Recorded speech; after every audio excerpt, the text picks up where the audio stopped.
స్వాగతం.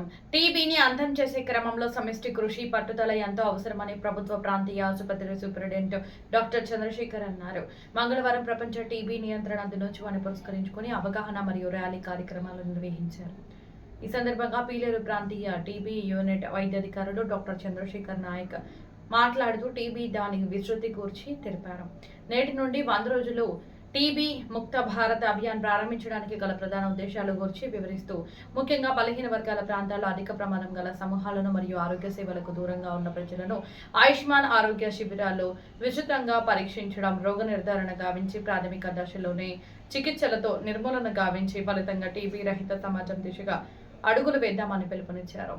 తర్వాత వివిధ పిహెచ్సిల పరిధి పంచాయతీ స్థాయిలో క్షయ వ్యాధి నిర్మూలనకు విశేష సేవలు అందించిన ఏఎన్ఎంలు, సిహెచ్ఓలకు మరియు ఆశా కార్యకర్తలకు గోల్డ్, సిల్వర్ స్థాయిల ప్రశంసా పత్రాలు doctor Chandrashekar, doctor Nagaveni, doctor Sri Girisha, doctor Radha Madhavi వారిచే ప్రదానం చేయడమైంది.